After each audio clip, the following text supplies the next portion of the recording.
here in this book. So it feels like this is a little bit all over, whereas in this book the topic is mentioned one time, and here it's like all over the place. So it's mentioned 1, 2, 3, 4, 5, 6, 7, 8, 9, 10, 11 times. Now where to go with? Probably it's just like the first one, maybe the second one. Let's check also out the. No, it's the first one here. And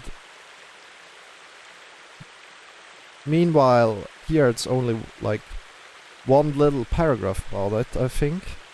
But we are going to read the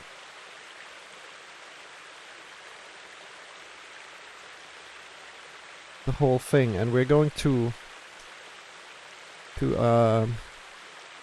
check that out a little bit, and exactly diving deep again, learning a little bit, or repeating certain concepts again. But it almost feels as like, or I really hope that these informations that we're gathering here, that they are not like contradictory.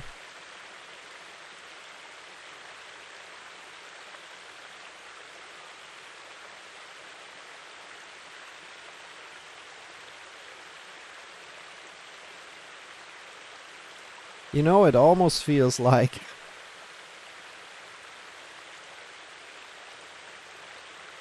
maybe you have seen like in India how they are advertising things, you know. They are kind of like putting text all over this stuff, and it's colorful and whatnot, you know. And it's like whatnot. I need to stop saying that. It's very, very colorful, and it's like crowded, you know. The picture is crowded with things. It's like, it feels almost like you're being like choked by something. There's so much information coming at you in like little pictures. For example, in thumbnails, I can easily relate to thumbnails from YouTube, like from India and so on, right? They feel like me, they look at me like they are choking me in one way, because there's so much information, and in the end it's like just like, okay, I don't really want to click on that. It just feels like overwhelming, not really honest in one way. So this is a different culture. This is completely coming from the different culture, different views. And it's interesting in that, and it's also probably in one way that we as Westerners want to have something very, very clear in front of us. Hi Marcel, thanks for the floor elbow stretch yesterday. I really like the one where one's arm is out across the body and the opposite foot bends back over the leg. Oh, awesome. That's great, Wolf. So, yeah. Awesome. So today we're speaking a little bit about certain yoga concepts. Welcome in, by the way. Good to have you here. Good to have you here. And yeah, and what we're going to speak about is like we're bringing a little bit more clarity. Perfect. I'm glad to be here. Hey, so good to have you. So good to have you. And what I first wanted to say is like, again, I'm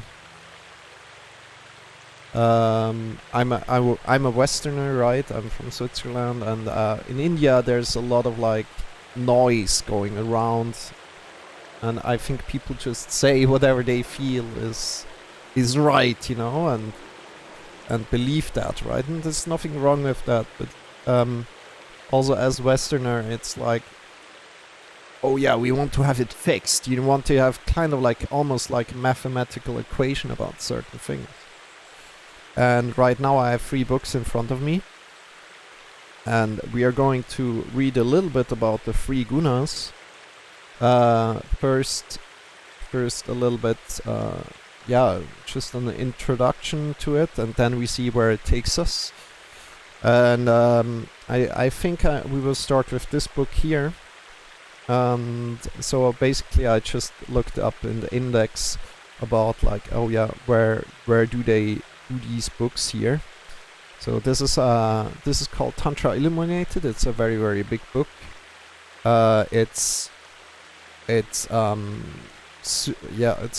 definitely probably one of the best books about Tantra, Hindu Shaiva Tantra, like the philosophy of it, right? Non-dual Shaiva Tantra. And there's this book, which is a little bit more picturesque, just called Wheels of Life, which is more like, I almost would like say it's like more like with an Indian touch, India touch to it.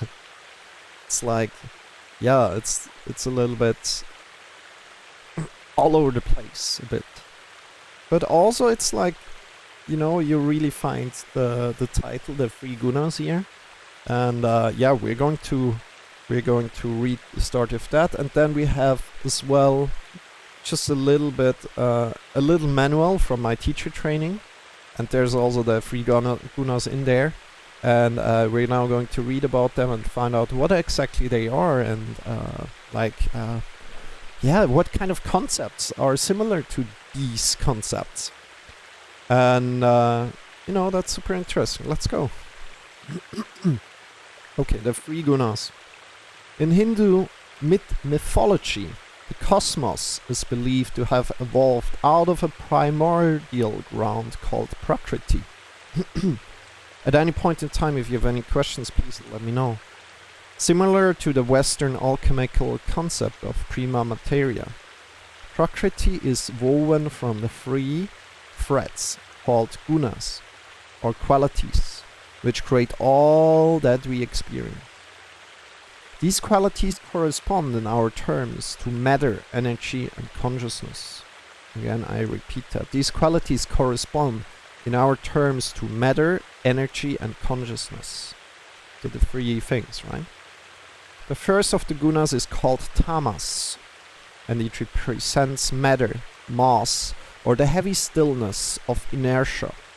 It is Prakriti in its densest form. The second Guna is called Rajas, representing energy in the form of motion, force, and the overcoming of inertia. This is Prakriti in its energetic, changing form. The third is called Sattva, meaning mind, intelligence, or consciousness. This is Prakriti in its abstract form. The Gunas can also be described as Tamas, the magnetic force, Rajas, the kinetic force, and Sattva, the balancing force between these two. Sattva rules the causal plane, Rajas rules the subtle plane, Tamas the gross or physical plane. In the continuous creation of the cosmos, the 3 Gunas intertwine to form the various states or planes of existence that we experience. Arising from the basic state of equilibrium, the Gunas maintain this equilibrium through constant flux. Other times, Tamas may dominate, giving us matter. At times, Rajas may dominate, giving us energy. When Sattva is predominant, the experience is primarily mental or spiritual. However, the 3 Gunas always retain their own essence. Much as the 3 strands of braid remain distinct, yet weave together to make one braid. The totality of the Gunas is believed to remain constant, mirroring the principles of energy conservation accepted by physics today. Within our braid, we may alter the number of strands in each section, yet the total size of the braid remains constant.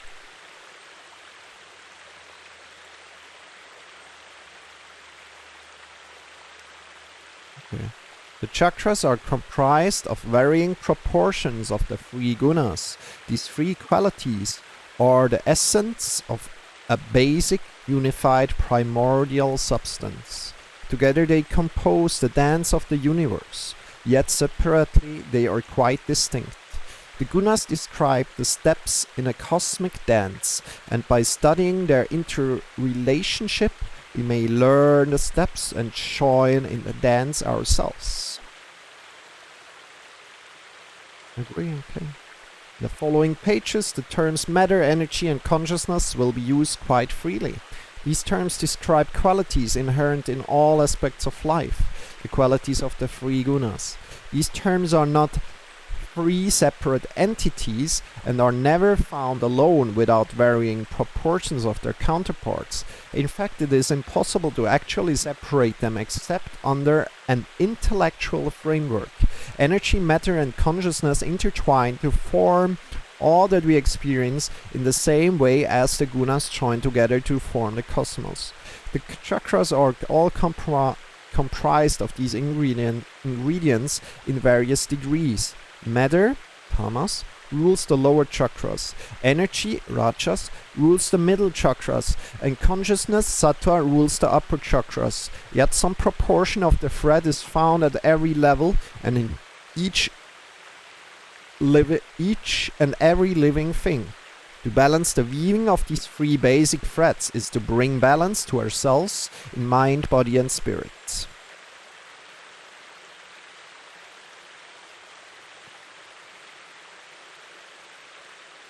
So this was a little bit of from like the first book, and again it says like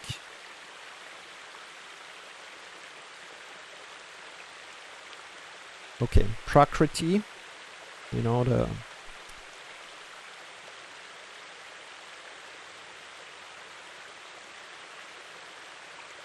yeah.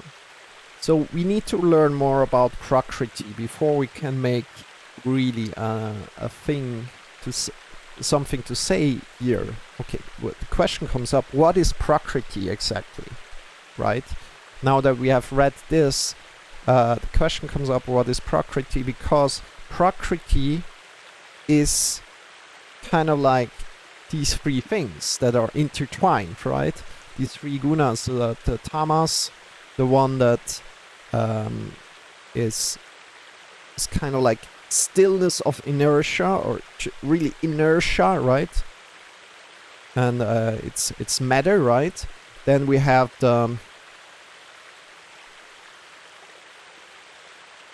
I can't have them in my head right now. Rajas, yeah, of course. Rajas, the kinetic force, the energy, the motion, right? Counterpart to the inertia. And then we have the balancing thing, the sattva, which is like almost like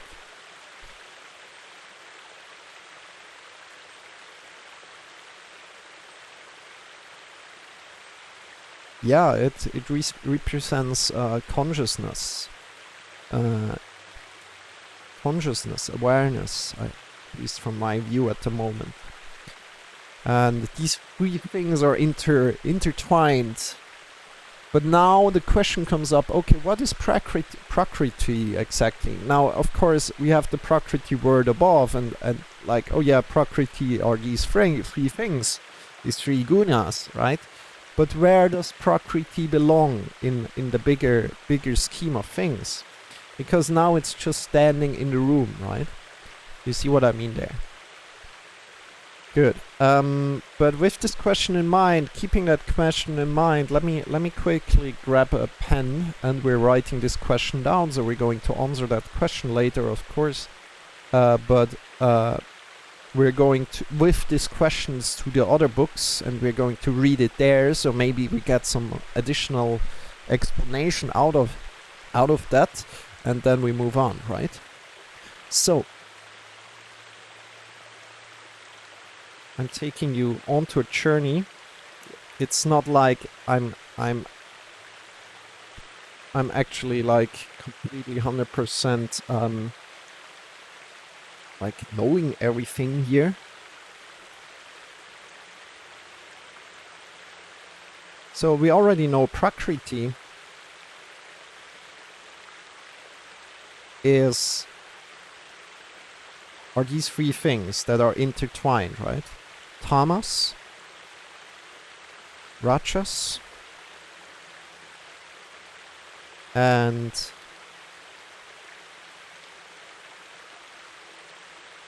sattvas. Sattva, right? Without an S.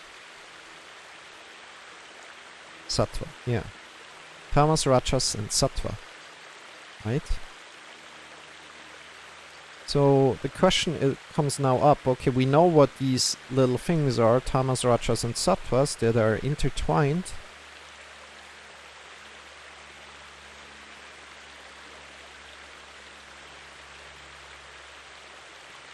But what exactly and where does Rajas belong?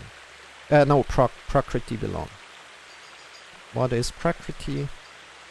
Or where does Prakriti come from?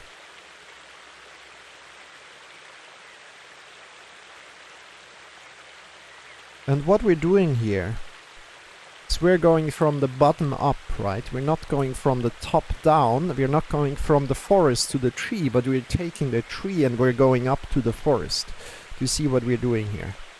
So just that you know what we're up to here. But before we going there, we're reading through the other books right now. And we're going to read the whole section here that I found. And there's already like more information coming at you about the question that we're having.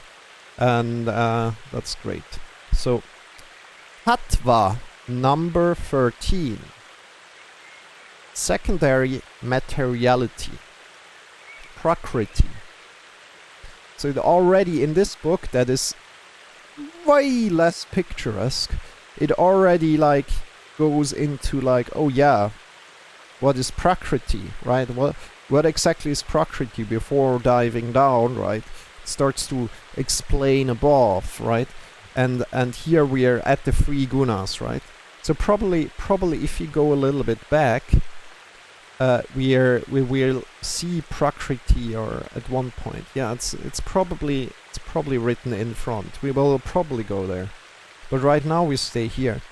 Prakriti, sometimes translated as nature, sometimes as materiality, really refers to the entire physical universe of matter energy.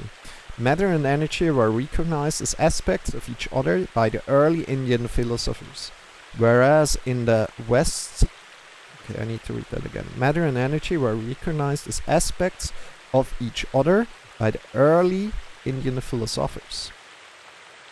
Whereas in the West, the discovery is still so recent, Einstein about 110 years ago, that we don't have a single word for matter energy as Sanskrit does, Prakriti. In the human microcosm, Prakriti refers to the body-mind field. Just as matter and energy are aspects of each other, the body and mind are not separate, but on a continuum. The mind is the subtlest aspect of body, and the body the most tangible manifestation of the mind.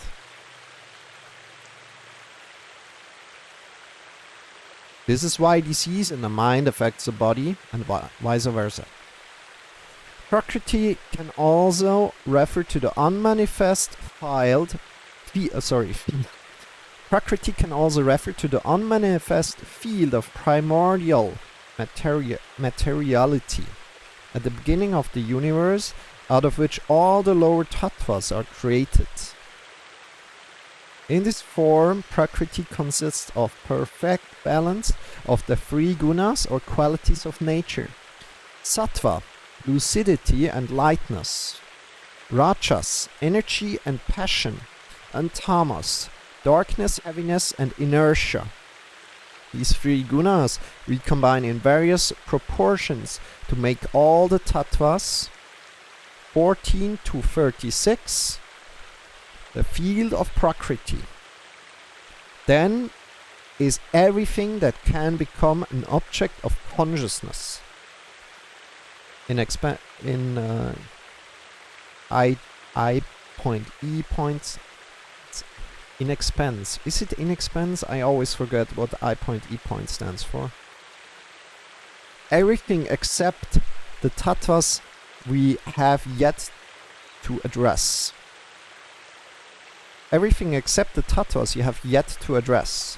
However, note that in the Tantra, Prakriti is defined as secondary materiality because there is higher principle, Maya, which is the primary source of the material universe. See Tattva number 6 below. There's no Tattva. There's somehow a little bit strange in like saying below and above. So first of all, foremost, okay, the question comes up. Oh damn, what are tattvas even? You know. That is inexpensive. That is okay. Thank you, Wolf.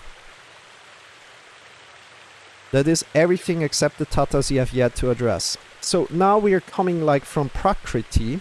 Again, we're already making our way into a little bit of like Prakriti. Okay, we know it consists of these three things. So we know it's maybe translated as nature, as materiality. But that's kind of like already the question to the first question, right?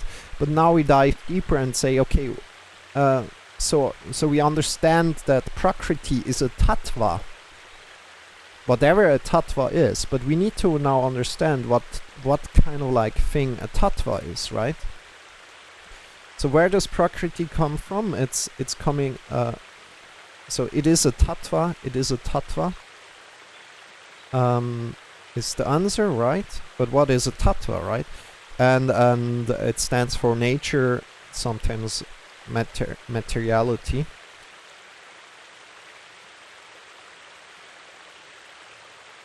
Good.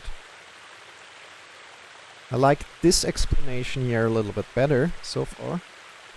But before we go on into the tattva thing, we're going over to the third little book here. And we're again reading about the three gunas. So as it's explained in here, and this is a very short explanation, but we're just repeating it again, you know. So 3 times is the charm, right? Then you can remember a name. So let's go again one more time. The 3 gunas, essential qualities of nature. The gunas help to describe qualities of material things and activities. Everything in this physical world is a compilation of the gunas. And then there's a list. Tamas, condensing, cooling, slowing, darkness, downward.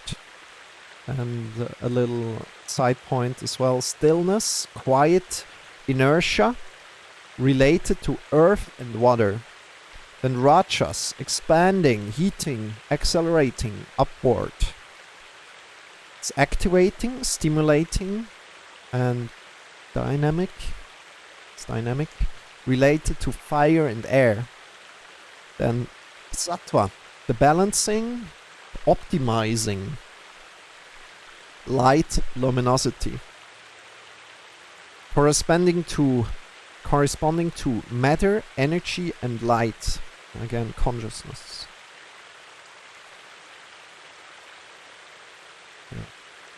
And there's not much more in here in this little section, but when we go, there's a front section here that we probably can use here. So we're going to read the front section here. It will give us some more insights about the tattvas right now, because this is like the short form of like the big books, right? The 25 tattvas of the Samkhya system. Whatever the Samkhya system is. So we're already like going deeper in here, right? And I wonder what these other books will be saying, right? They probably will say a little bit different. That's a little bit different. Metaphysical basis of classical yoga and Ayurveda. And the thing Ayurveda comes in there definitely. Because in Ayurveda you will speak about tamas, rajas, and sattva, I think. And let's go here first, right? So the 25 tattvas, right? 25 equals Purusha plus Prakriti plus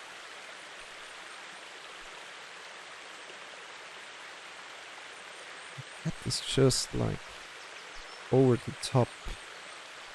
Oh, a little bit annoying. I don't know if you heard her, but it's very, very loud. 25 equals Purusha plus Prakriti plus 3 aspects of mind plus 20 tattvas of the physical body. Now, but this is like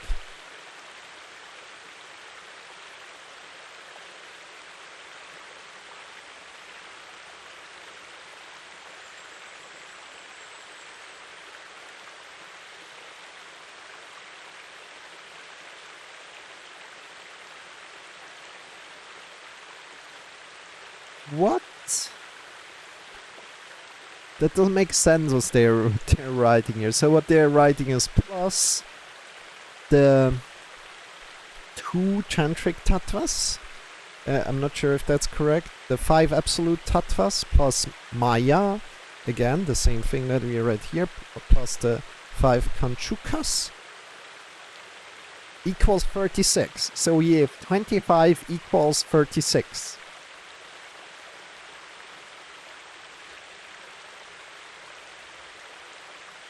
Don't understand. Whoever has written this doesn't understand any mathematics. Or, you know, it's written in 2 lines, so I don't get it exactly what they're saying, and I don't know why they are writing equals 36 in there.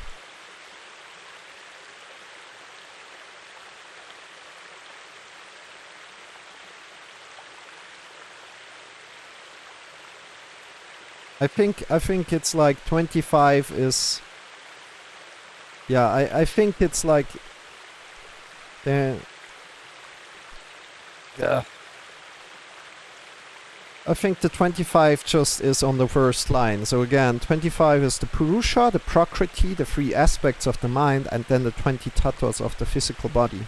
And then on the next line, it's probably taking the 25 and it's adding the tantric tattvas to it. The 5 absolute tattvas, the matcha, the 5 kanchukas, right? And then it's 36. Yeah, that makes sense. However stupid this is written here. Hi Enzo, how are you doing? Welcome. Good to see you. We're speaking a little bit about it's philosophy, yoga philosophy, about the 3 gunas, which are compromising kind of life, and like how they are positioned in this philosophical system in here. So again, this is like written a little bit strangely, but so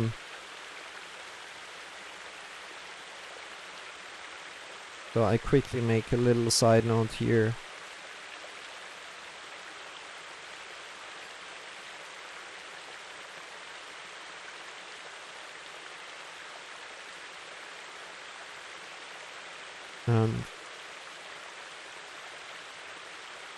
That's not really friendly. Just not really friendly written. But Enzo, good to see you. My name is Marcel. We're teaching yoga here every day. So if you feel like joining in maybe another day, you can do that. We're also doing physical practice. We're not just doing philosophical stuff. This is rather very, very special. We are more doing like exercises. Yeah, that's what we are more about. But today we are speaking about the gunas and the tattvas. So there's something right now, there's kind of like the tantric tattvas, they're the 25 tattvas of the Samkhya system, whatever this is. So there comes more up. It's not completely clear right now what are tattvas, right? So let's quickly head over a little bit further forward, if we can learn something about tattvas. What even are tattvas? Okay. I think there's one more thing that we need to read here. and this is just below the thing. And it just starts like this with this title, Purusha minus Prakriti. So Purusha, Prakriti comparison, right? Purusha is the spirit, male principle, the ascending, the expanding. Prakriti, matter, the female principle, descending, condensing. Purusha is created by Maya with the 5 Kanchukas. Now it's getting really complicated. Prakriti is the material covering for the Purusha. Okay. In the Tantric cosmology, equal and opposite energies are required for manifesting. This is a significant difference from the classical view of yoga, where Purusha is considered superior to Prakriti. Yeah, this is probably the dualistic view what they're speaking about, right? And what I mean by dualistic view is like the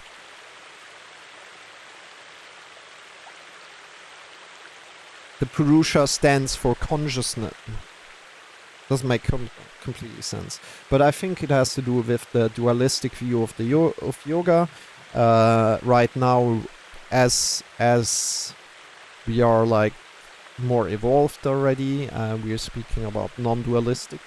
So there's probably dualistic still exists, but non-dualistic is more like, oh yeah, we are one. We are mind and body is one, and yeah, that's the thing there. So again, if you have any questions at any point in time, please feel free to ask. Now, where are we? We know there are certain numbers of tattvas, but we still don't really know what they are exactly, tattvas. It's not explained in here in this really short form. And I think there should be an image in here. Maybe we can quickly give you a little bit more. I already saw an image in the other one, which is a wonderful image, I think. We're either going to use this image, or we quickly... Is it one page further? Yeah. There's also an image in here. Yeah. This is also a super great image. This is a super great image. In here, we probably can use that.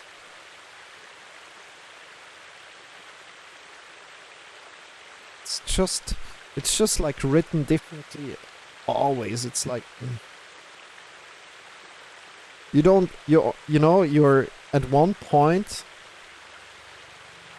You're learning something, and then it's written slightly different at a other point, and in the end it's kind of like, oh yeah, can you put them together or not? Do they fit together or not?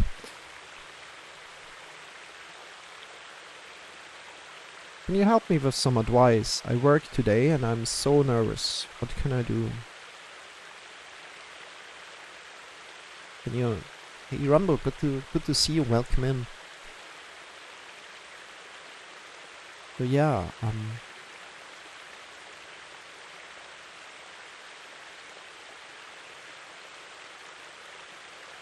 I'm just trying to feel in quickly to that. Yeah. So practical, let me just give you a practical thing, what you can do. What you can do, a practical thing is breathing.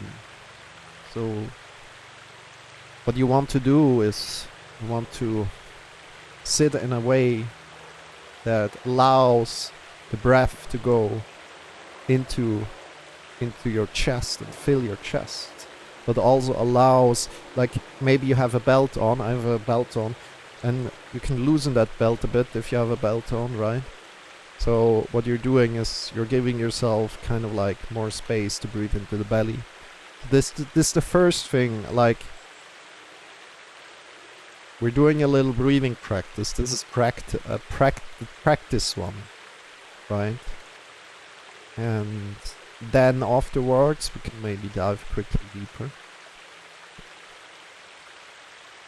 So what you can do is just the easiest one, the easiest breathing practice.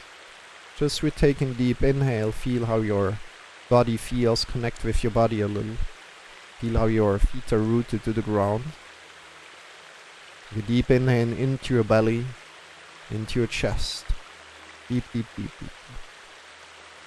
As deep as you can, and feel how your body reacts to that. See if you can sit upright. And then release and feel how you're relaxed. Feel how your body relaxes. And again, as we're inhaling, inhale deep. And as you release, just release it out through the mouth if you want. And relax your whole body. Again, take a deep inhale. Sit up tall, feel. And relax completely. And for that, just keep on going for a few more times.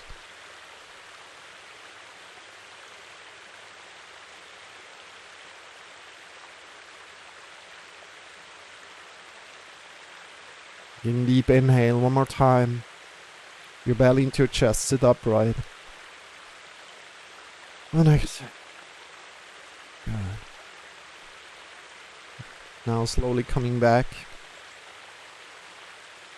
Feel how you're tall, feel how you're one way proud.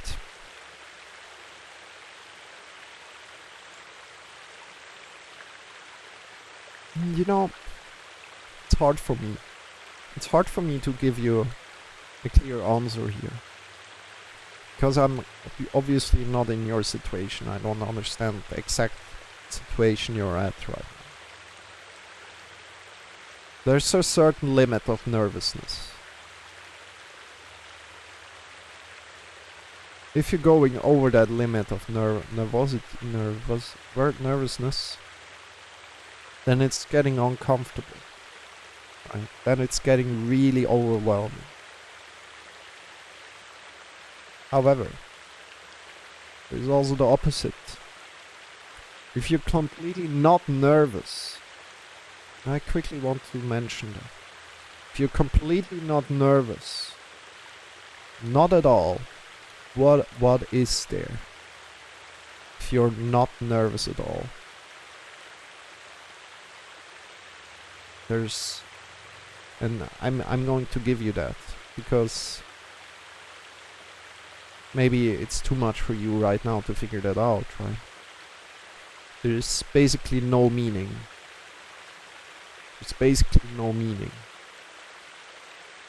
You have no meaning in life. You have nothing of like value. So what does nervousness say to you? Nervousness is something that you can be proud of in one way. Because it truly means that what you are doing is worth doing, is worth going after. Do you see what I'm saying?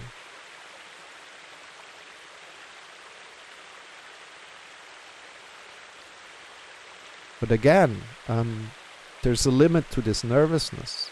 If you get over that nervousness thing, you know, it becomes uncomfortable and it's becoming overwhelming. And I understand that. So yeah, there come in certain practices. But you need to be aware of that as well, of like, oh yeah, you know what? This nervousness says to me that what I'm doing is the right thing to do, right? And of course, if you think like, oh yeah, I'm going to jump out of a plane, I'm so nervous about it, I really don't want to do it, I'm afraid of my life, then of course it's another kind of thing. It's going more into the fear aspect of it, and then of course you can argument whether that's a good thing to do or not, right? And well, yeah. Then it's going more away from nervousness into fear, the fear aspect, right? So yeah, what I can tell you is that, hey, you know,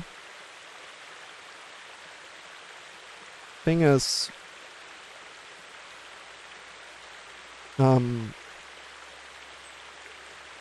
I can understand it. Can understand it.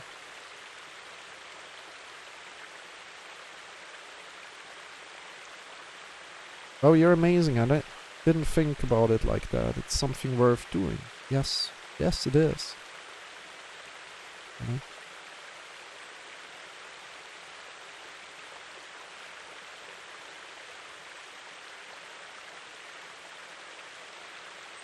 But again, you know, I don't understand completely your situation, Rumble. And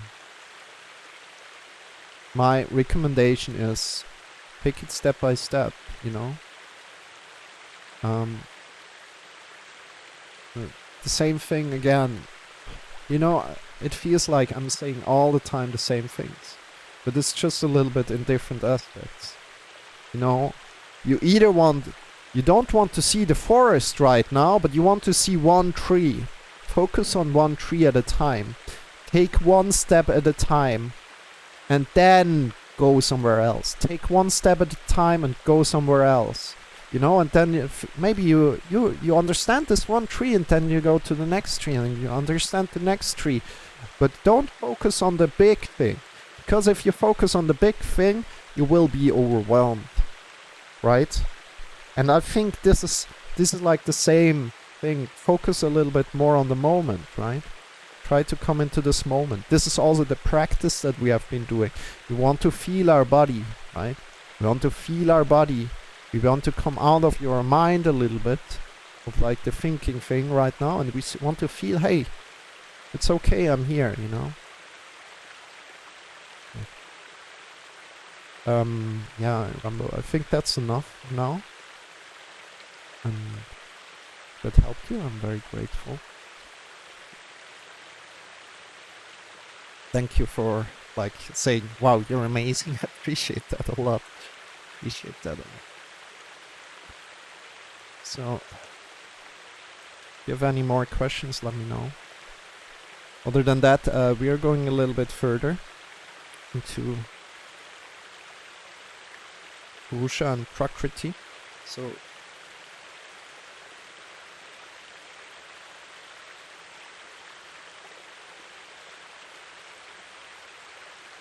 thank you, it helped. That's great. Great to hear, Rumble. Great to hear. Take care, my friend. Take care. And courage. Courage on your journey, my friend. You got this.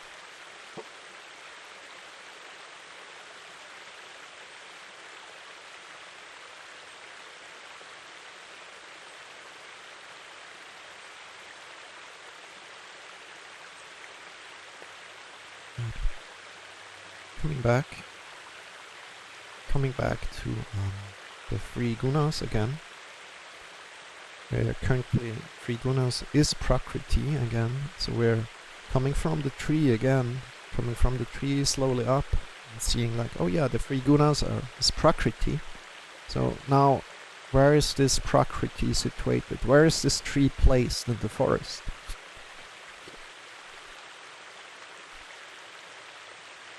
And we already learned that Prakriti is a tattva. Whatever a tattva is again. Whatever a tattva is. And currently we're figuring out what is a tattva. And again, this is like a little bit of yoga philosophy. And we're now coming to see slowly that there are 36 tattvas. Whatever these tattvas are, you know, there are 36 of them. And probably it's worthwhile to discuss about all of the tattvas, but I think one of the most important is like Prakriti. But it's also like the counterpart to it is Purusha. So it's the male-female principle of like, the male principle is Purusha, the female principle is Prakriti.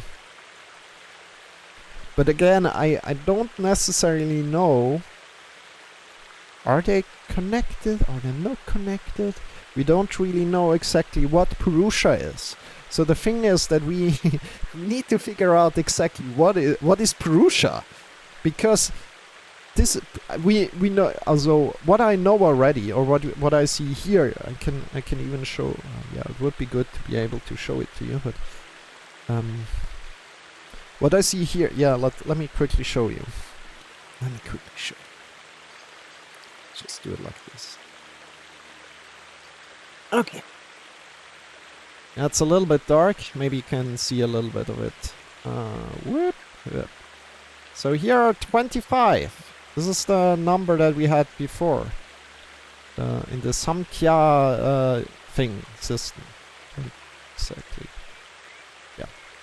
And then we have up here, we have Purusha. Then over here we have Prakriti. And this whole thing is called the relative world. What says it there? Physical tattvas. Physical tattvas? Yeah, physical tattvas. Okay. So we understand right now they're physical tattvas, right?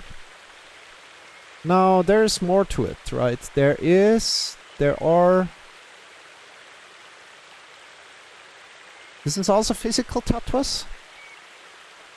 It's also physical tattvas. Microcosmic consciousness. Right. Yeah, microcosmic consciousness. And it's called Maya. As we already have it, right? It's kind of like a little bit over it even. Interesting, right? And also the concepts there. Vidya. Yeah. Okay. But we're coming to that. So tattvas is a big topic. So then there are the 36 tattvas of the tantric cosmology chart, right? And so then there are the absolute tattvas. Universal ultimate reality, macrocosmic consciousness. And there's Shiva and Shakti. Shiva means Shiva is the consciousness, Shakti is more like the manifesting and like material, right? Materialistic. Good. And you see up here, these are 5. Sorry.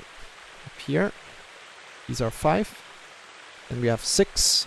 And then we have 25. And this all comes together into 36 tattvas. So, we know a little bit more about, okay, there are 36 tattvas, right? There are 36 tattvas. Whatever these tattvas are, we still don't exactly know, but we're going to figure it out right now. Still, oh, see page 9. Okay, tattvas are, see page 9. Okay, well, let's go there. Tantric cosmology and the nature of the universe. From the tantric viewpoint, everything in the universe is essentially supreme consciousness. The universe is comprised of both absolute and relative worlds of existence. The entire universe can be organized into 36 principles or levels of existence. Tattvas. Again, we are reading that again. The entire universe can be organized into 36 principles or levels of existence. Tattvas. Why principles? What do you mean with principles? And then you write or levels of existence. Levels of existence is way deeper than principles, right? Because like levels of existence, yeah, I can imagine something about that. Yeah, like yeah, I feel like, oh yeah, I can exist within this tattva, or I can maybe feel it, or I can understand it, I can maybe connect with it, you know. But principles is like, yeah, principles is like loose, you know. It's just like, yeah, you can understand it, you know. There are 5 tattvas of the absolute world, 6 tattvas of the psychical. This book is just like psychical. Ah, psychical. I don't psychical. I didn't know that word. Psychical world. 25 tattvas of the relative world. Okay. Psychical world. Ah. Okay, now it makes more sense. These were not physical tattvas before. The middle ones were psychical tattvas. Good, okay. Now let's read further here. The 25 tattvas of this physical, these are the ones that we are looking at right now, because Prakriti is like the one that is far, far up there in the physical tattvas, right? Realm. The 25 tattvas of the physical relative world were first delineated in the Samkhya philosophical system. Then these 25 tattvas were assimilated into tantric cosmology, and an additional 11! And an additional 11 tattvas were added by the tantric philosophical systems.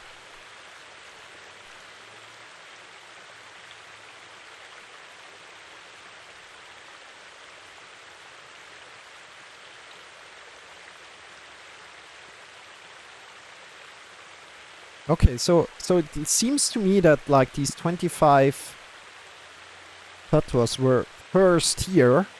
They were the physical ones, right? And then the philosophical system was kind of like put above it, you know? Okay.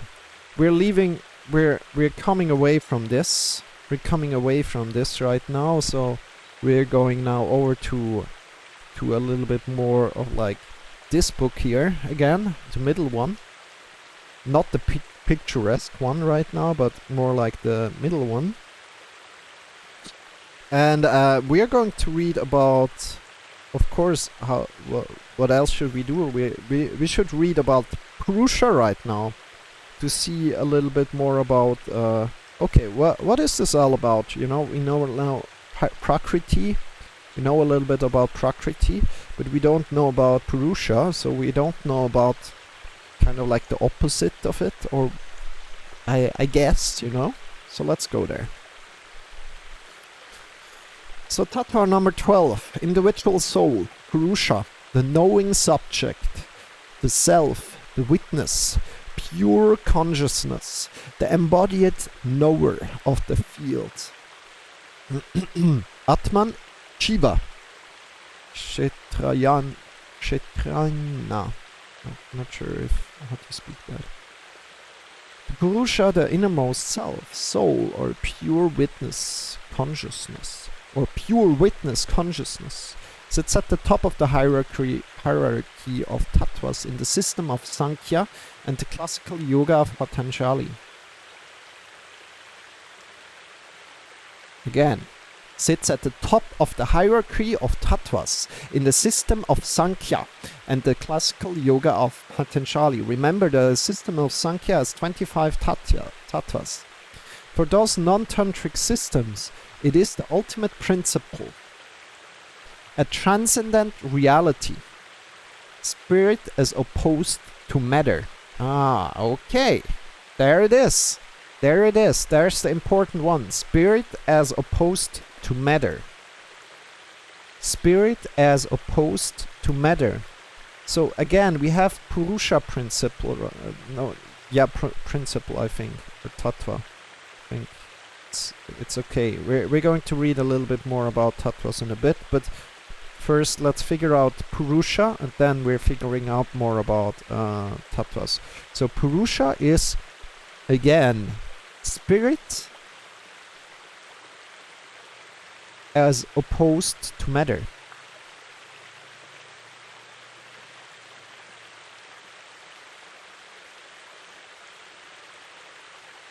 Or energy, as opposed to matter energy. And matter energy, remember, that's Prakriti. So it already comes a little bit together. Right now we're kind of like going up the tree, one tree, right? And we're discovering the next tree next to that one tree, right? And which is like Purusha, right? Good. So where were we? Here. Okay, I read this sentence again. For those non-tantric systems. It is the ultimate principle, a transcendent reality. Spirit as opposed to matter, energy. Again, he's writing here non-tantric for those non-tantric systems, like meaning the Samkhya system, the one with 25 tattvas, right? Good, let's go on. These systems propose that there are a plurality of divine souls, each sentient being having his own, that are not part of one overarching conscious entity. For tantric philosophy, it naturally follows that Purusha is not the highest principle, for it does not express an all-encompassing view. Again, I need to read that again. For tantric philosophy, it naturally follows that Purusha is not the highest principle, for it does not express an all-encompassing view. Okay, so basically saying that, yeah, in this plurality of divine souls, this is like pushing the tantric philosophy away, where we say, okay, we are one, you know, and with this one, we are really one, you know, everything is all encompassing, right? And yeah, okay, this is just a philosophy of tantrika, right, or Hindu Shaiva Tantra, or non-dual Shaiva Tantra, right?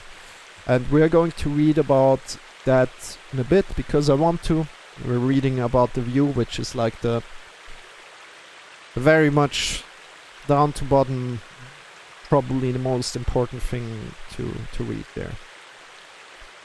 Rather, Purusha is correctly understood in the tantric view as contracted form of the universal consciousness.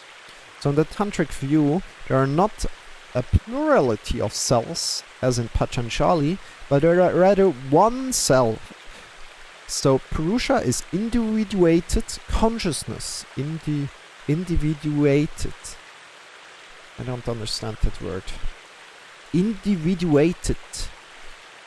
It's like individual, but it's like not individual. I don't know. I need to quickly look up the word. Individuated.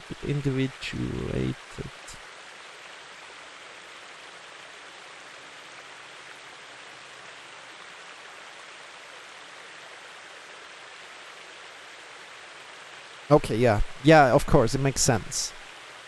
Now again, we're not in tantric thing. We're not at everything is one right now, but you're more in the thing of like, oh yeah, individual consciousness, not like one consciousness, right? So it's individual. Yes, makes sense. Defined as Shiva, veiled by 5 types of limitation.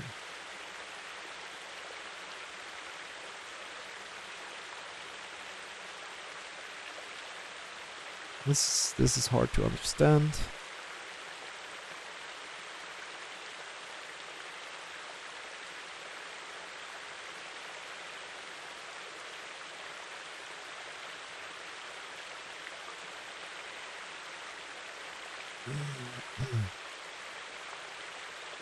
Oh, okay. Defined as Shiva, so again, Shiva is consciousness. Think about Shiva as consciousness, veiled by 5 types of limitations. In some systems of Indian philosophy, the individual soul is a permanent entity, but in Tantric Shaivism, it is a phase of contraction, and every contraction gives way to expansion. In this case, the expansion back into the absolute fullness of unlimited divine awareness. So the individual soul is not permanent in the system. Though it may last for many thousands of lifetimes, it is still a wave of the ocean of being. But how does Shiva, the absolute consciousness, manifest itself in the form of an individual soul, when concealing its fullness with 5 wheels? It's about not being able to see. You are not being able to see the whole thing because there are wheels in the way. and you can't see that you are part of like the whole consciousness thing, you know, the one consciousness, right? Interesting, isn't it? Good. So we're slowly figuring it out. So it's spirit as Groux is spirit as opposed to matter energy. And I think we're slowly going to leave it here, because we're coming to a point where we kind of like see, oh yeah, there's more system to this 36 tattvas, and tattvas meaning, again, let's read about tattvas in here quickly. Not quickly, but we'll read about tattvas in here, what exactly tattvas are, because yeah, because that's great, right? Because we learn something really, really important here. Good. Interesting as well in this book, and this bigger book. I like that book the most, by the way, because it's kind of like, you know, it's like 1 wouldn't be enough, but 3 is kind of like the good amount, I think, of like reading something 3 times, right, in like different ways. Then you can really start to understand that. So, what are tattvas is the question right now.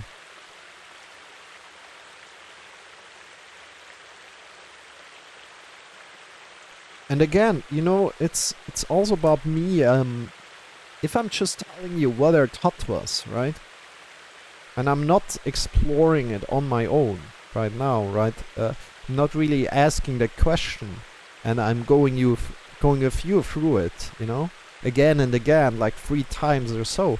Then you just like, oh yeah, listen to it once and then you forget it. But if you would listen to it to 3 different sources, like having 3 different books again, then you might learn it better. But again, in this kind of like learning situation that we're having here, or repeating a situation, I would say, because I'm kind of repeating the concepts, but I also learn more because every time I look at it again, you know, I maybe see something different, you know. It's also about going to do a yoga lesson again and again. It's like, oh yeah, you know what, you're connected to a certain part the last time. Maybe you're a different state right now, and maybe you're connecting to somewhere else in this time, you know. Good. Okay, the 36 tattvas, principles of reality. Central to tantric philosophy or cosmology is the system of the tattvas, or levels of reality, or principles of reality. The tattva system is kind of mapped the conscious being's experience of the world.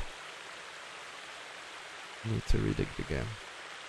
Central to tantric philosophy and cosmology is the system of tattvas, or levels of reality, or principles of reality.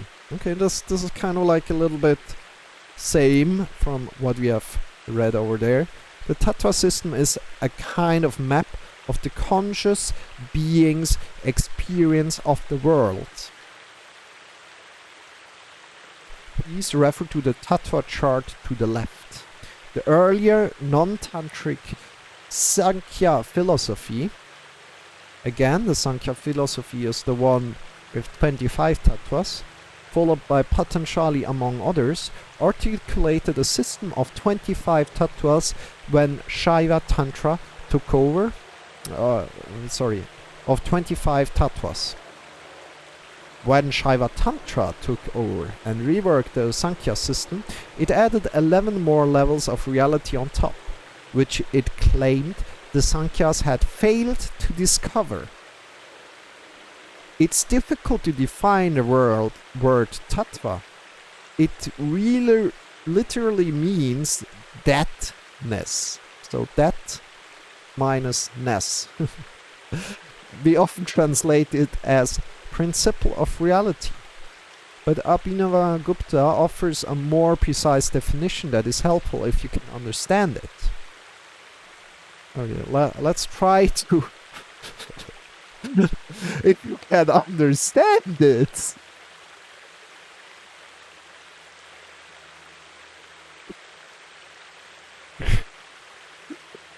Okay, let's read it.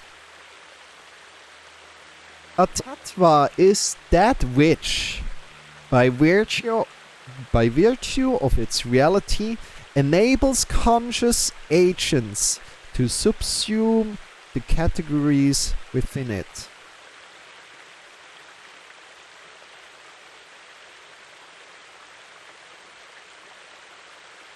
So, I guess we are a conscious agent, right? Subsume the categories within it.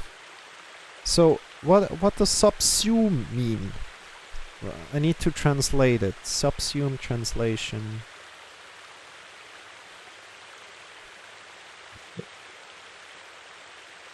The translation to German is subsumieren. Like, yeah,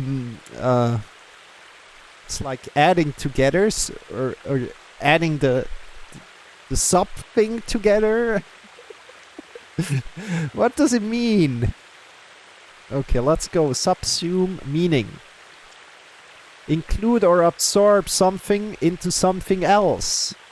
Most of these phenomena can be subsumed under two broad categories. Okay.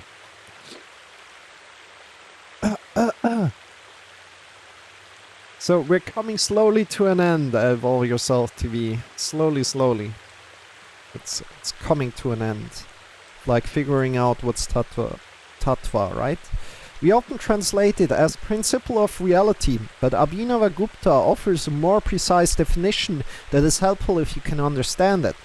A tattva is that which, by virtue of its reality, enables conscious agents to subsume the categories within it. So it almost says like, okay, there's more beneath the surface than just like this prakriti thing, you know. It's just a word, right? It's just like a little, yeah, it's a principle. Well, it's a tattva, it's a principle, and now you need to understand it. And so you can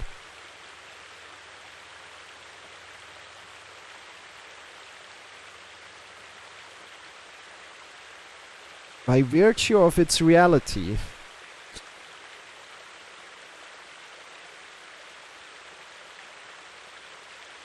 I don't know what subsume means in this context. To absorb the categories within it. I think I can translate subsume with absorb. Yeah, then you can.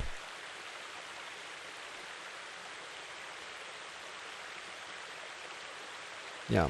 Okay. Let's leave it as that for left for the thinker. Kidding.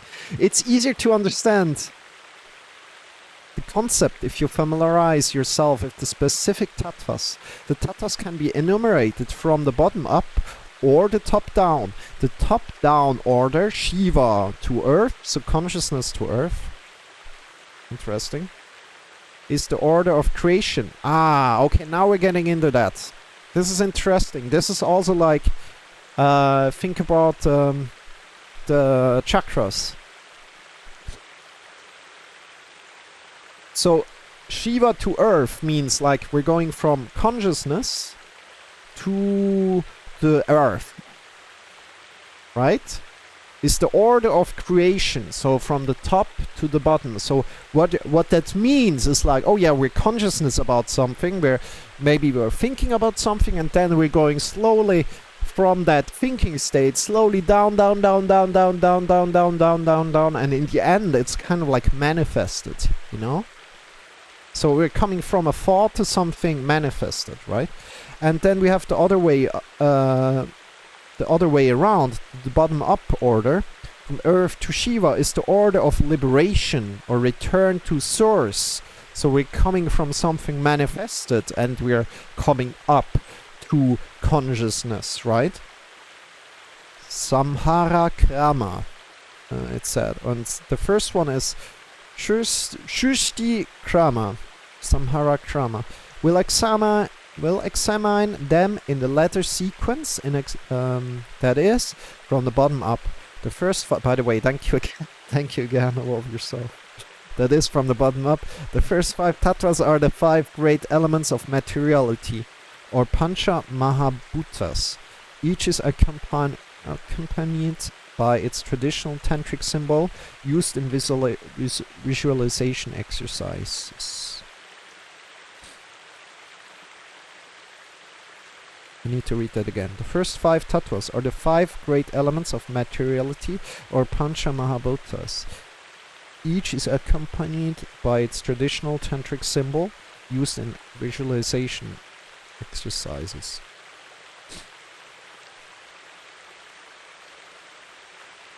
Oh yeah. Okay, let me just give you the first 5 one, and the first 5 one are underlying the relative world, the physical tattvas. So the first one is earth, then we have water, fire, wind, space, or ether, right? And they have different symbols there. So we're coming now slowly to a point where we know a little bit more about tattvas, and we're going to take that on again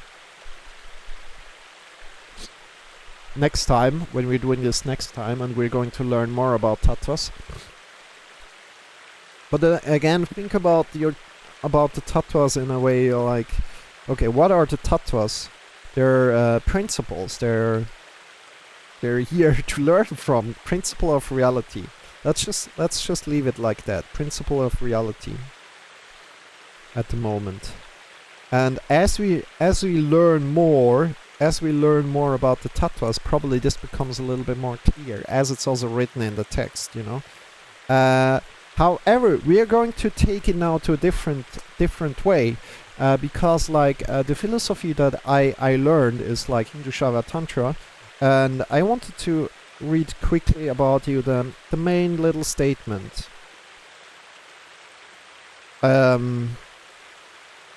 And yeah, the main little statement about this philosophy here. And you know, I also wonder what you think about it. Evolve Yourself TV, about like what we have been covering here today. If you have been joining in and trying to follow a little bit here and there, if you could kind of like took out something about like, oh yeah, Prakriti, Purusha, you know. Again, remember Purusha is like the individual consciousness, right? The individual consciousness, and Prakriti is like the, can I say it again? Matter and energy. Matter and energy as opposed to the spirit. So the spirit is Purusha, one way, right? And then there are some wheels in between the real consciousness, as we kind of like heard.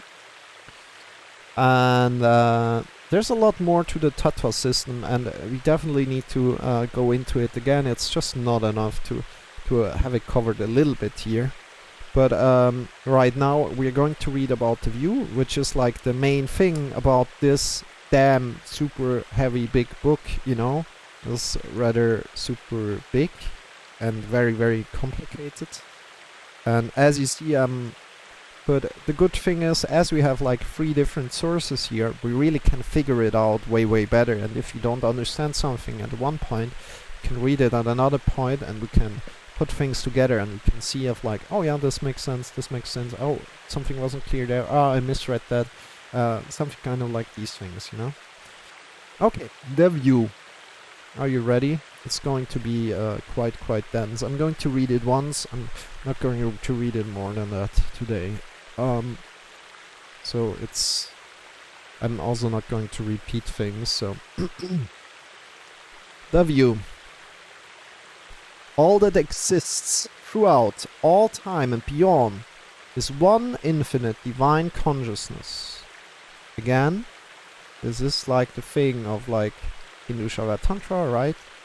We're coming away from this Purusha thing, we're going more into the thing of like, oh yeah, one divine consciousness, free and blissful, which projects within the field of its awareness a vast multiplicity of apparently differentiated subjects and objects, each object an actualization of a timeless potentiality inherent in the light of consciousness, and each subject, you and I, the same plus a contracted locus of self-awareness.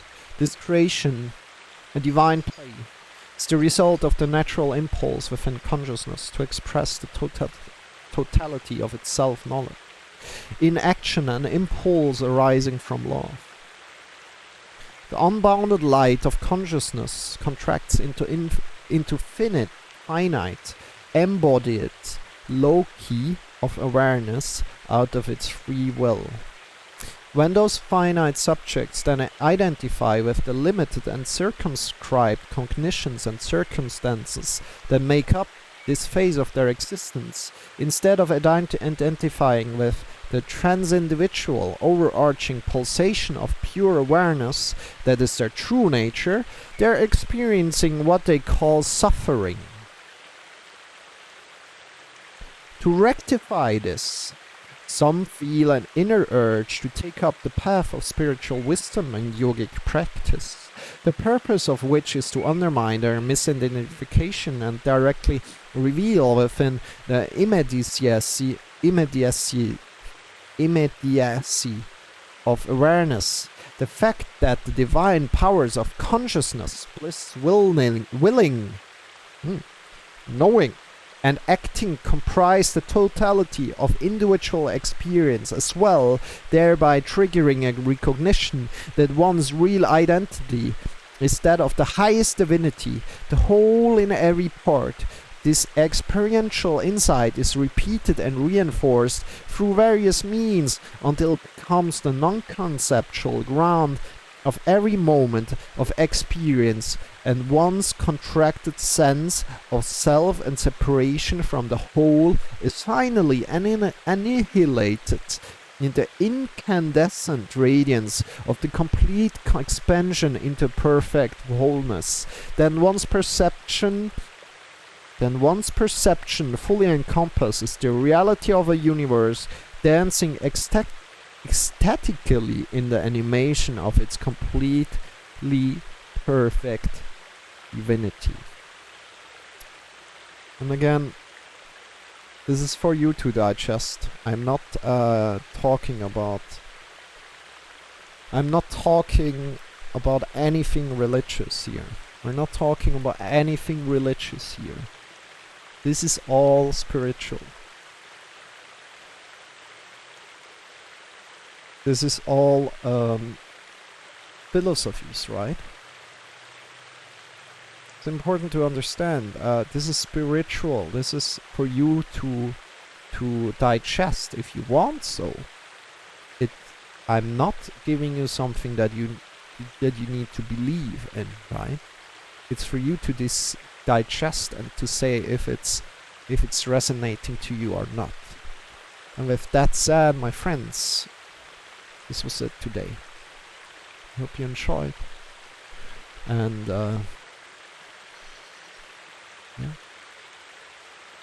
coming to an end.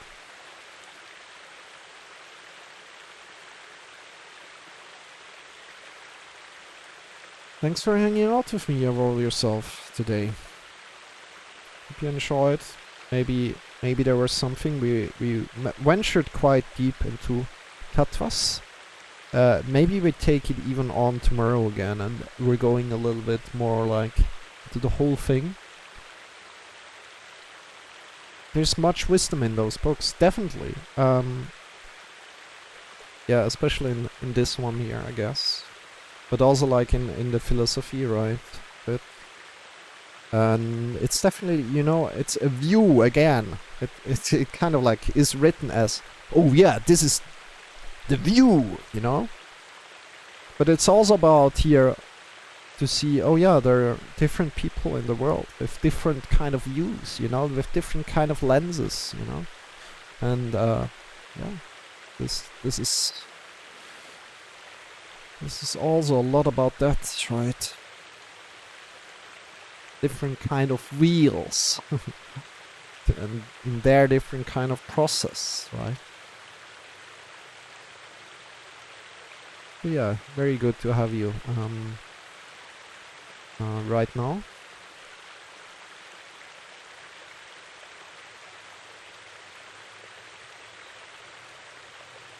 We're leaving that.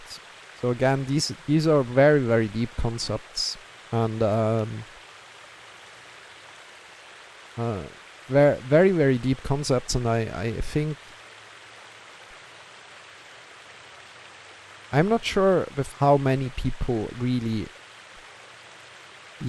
connect to these kind of things.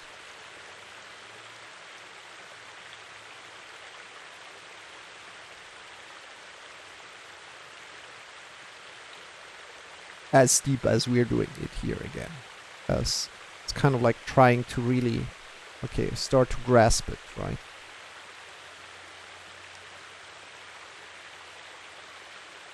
And seeing it again, as we're reading this little main statement of the book called The View, right? It's like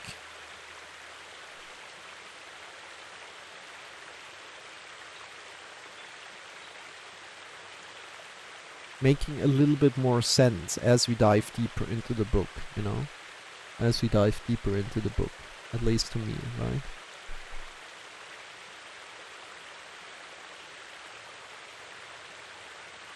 Well, I wonder, there's one thing I wonder in here. Let me quickly...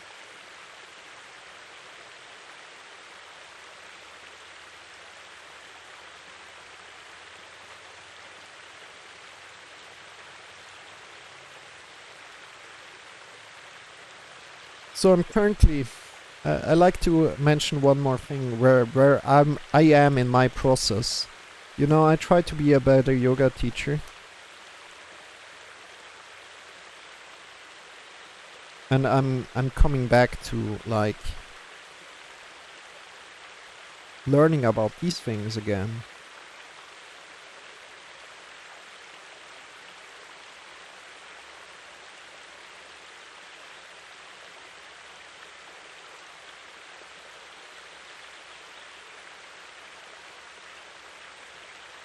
And especially like one pressing thing is like also like what...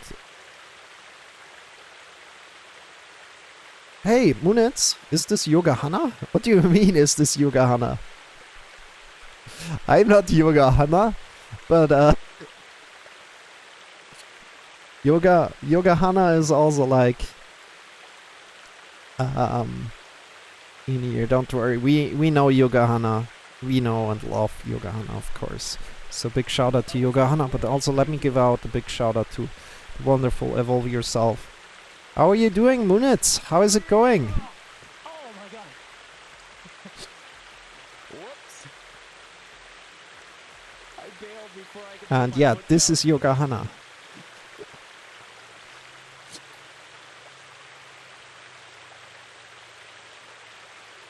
Ah, their Discord sent me to you. Hey, cool. So no, this is not Yoga Hana. I'm a friend of Yoga Hana's. Or Tony, And welcome. Thank you for coming by. I'm also a yoga teacher. I'm also a male yoga teacher, as you probably can observe. We're currently having a little bit of like a philosophical session, or had a philosophical session about yoga, about Hindu Shaiva Tantra. It's nothing religious. It's all about spirituality. And yeah, we're also doing great. Thank you for asking. Good to hear that you're doing great. Good to hear that you're doing great. You're also male. Okay, that sounds good. So yeah, if you have any questions about yoga, let me know. I do broga on Sundays. Ah, okay. It's broga with hot sweaty bros. Interesting. That sounds good. That sounds good. Wait, is this... Wait, are you a streamer? You're doing broga on Sundays and you're streaming that, or what? I didn't know that you're a streamer. Ah, cool. I'm giving you a follow, my friends. Definitely. Check you out. You already have a little bit more of a following. That's cool. Congratulations to that. So I've been streaming for quite a time. So we are streaming every day here, by the way. Ah, you're not streaming it. Ah, okay. Yeah. I understand it's yoga. It's proga. So let me give a little shout out to Munitz. Welcome. Sundays to are your usually room. packed. Okay. Hey, welcome in to the yoga lair, Munitz. Thank you for the follow. I appreciate that. And it's good to have you on board. And yeah, let's check you out. You know. Thing is, yeah, you know, I try to improve my stream quality. I'm trying to kind of like maybe reach a little bit more people. I don't know exactly what I'm doing exactly wrong, but you know, I'm not doing anything really wrong, but more like what else can I do different to make it like even better, you know, trying to improve day by day. Like sometimes my sister comes over, her boyfriend, my bros, etc. The barn gets busy. Yeah, I feel you. But yoga is great, to be honest. Makes me feel not as old as I am. Ah, okay. Ah, yeah, yoga is great, you know. Definitely. Yeah. What kind of yoga practices are you doing? Like, who's teaching? You know, are you just? Is there a teacher with you? Or are you like looking at a YouTube yoga video? I wonder. You know, I'm interested in these kind of things.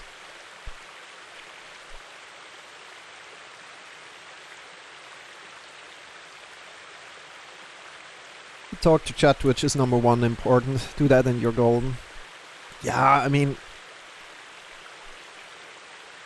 there's much more to it as well. There's much more length you can go in, but I agree with you. And that's number one. My wife leads it. We watch MadFit a lot. Ah, MadFit yoga. I'm honestly terrible. Hey, that's amazing if you're terrible, you know? It's not about that. It's about how you feel in the end, right? That's the most important thing. By the way, if you quickly like, these are like the 5 things. You know, I'm more like a little bit. Let's say it like this. I'm a little bit more. No, let's say it like this. I'm connected to the feminine and the masculine part. So I'm. Of course, I'm a man. Of course, I'm connected to the masculine part, but I'm also like connected to the feminine part, and I'm kind of like connected to flexibility, but also to strength. You know, so I want to be both. You know, I want to have both, but also like what I want to say is that I also am in one way sensitive, maybe a little bit more sensitive than other men. I'm also more connected to my feelings than other men. I feel like that. And the thing is, like, I made a little video about like the most important things in yoga that I learned. Maybe you're interested in that. Maybe you can learn about something like that, or want to listen to that. MadFit is a YouTube. Yeah. MadFit is a YouTube. I will check him out. MadFit is a YouTube. Oh, you didn't write anything more. Sometimes it doesn't scroll all the way down. Let me quickly check out MadFit YouTube.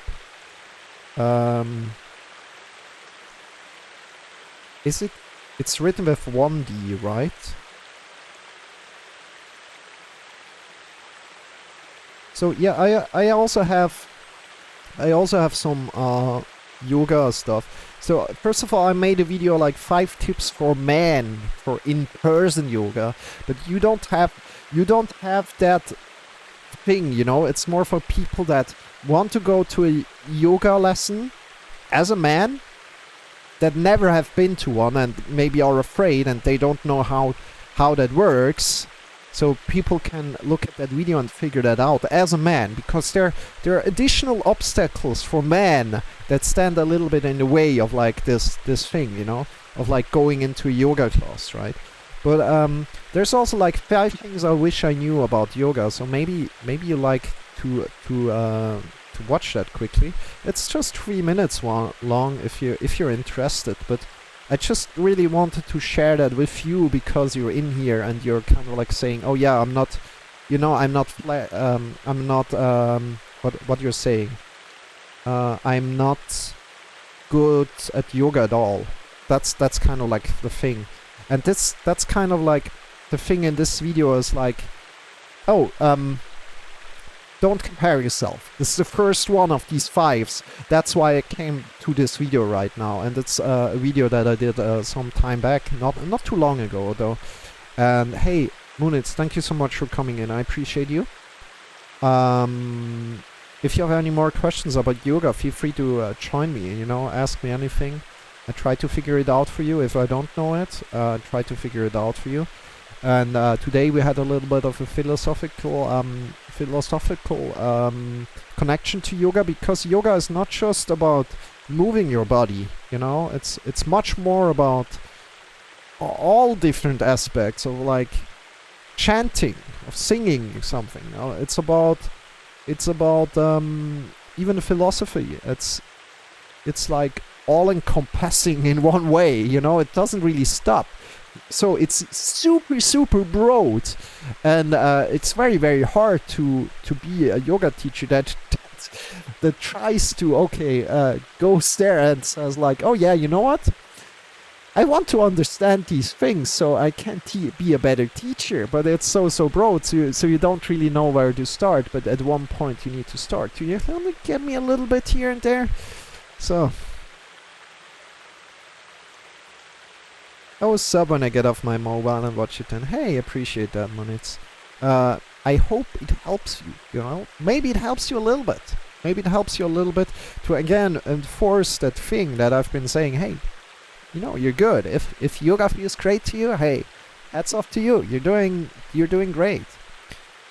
And by the way, to have something little mentioned that is on my heart before we are ending it, it's like, the most important thing, it's not doing physical practice, it's not doing physical yoga practice, not at all. I think it's like stalled way too much.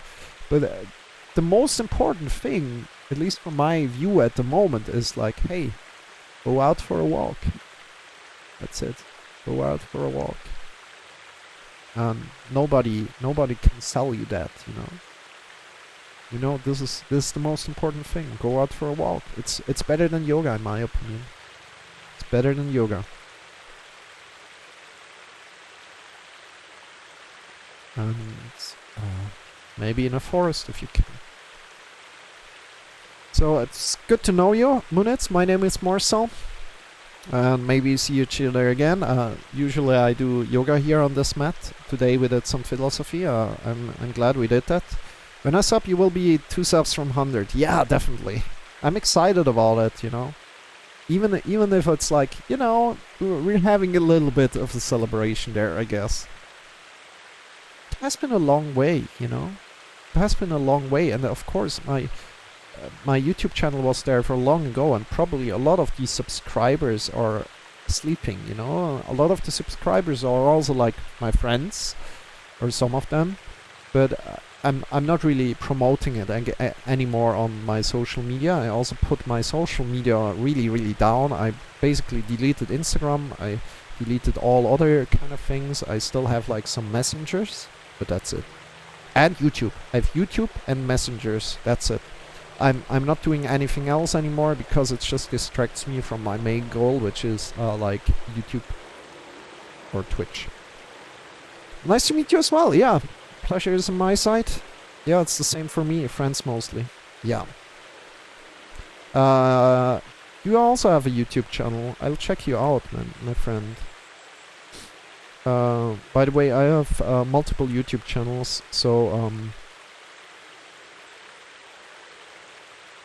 one is where I kind of like upload all these live streams here, and yeah. The other one is, yeah, you have a YouTube here. What you're saying here?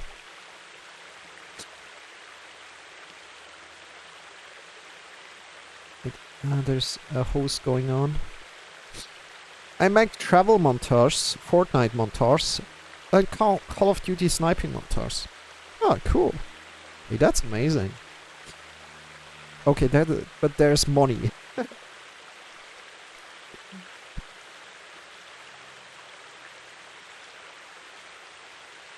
Yeah.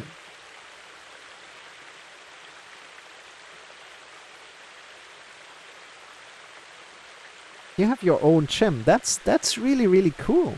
Hey, this is 1 day ago and it has 64 views. That's good. Hey, that's really good.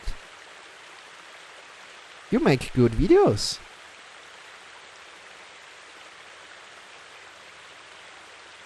I'm excited. I'm excited to get to know you.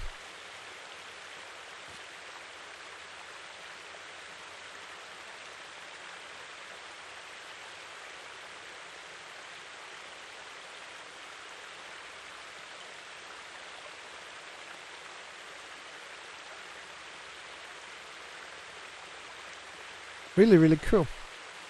So, have a good one, my friend. Have a good one, my friend.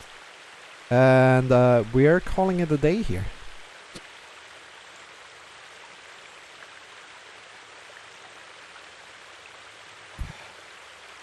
But it grows if you stay consistent. Yeah, definitely. And also if you are staying consistent and you are having a good quality and you're improving your quality, right?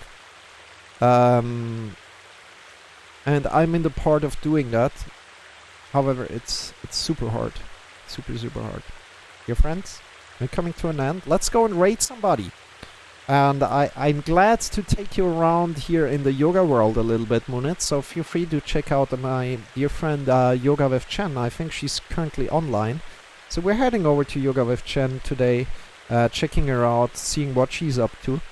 And yeah, if you raid with me, feel free to raid with love. So we're raiding with love as well, always.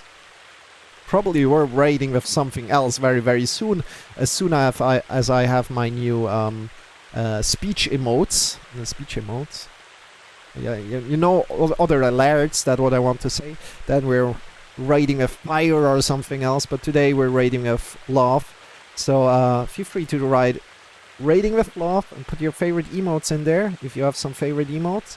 And like this. If you like to copy that, feel free. And then we're heading over to the wonderful Chen. Take good care of yourself. And we see each other very soon. Definitely. I will try to check out your stream at 1 point minutes. So have a good one.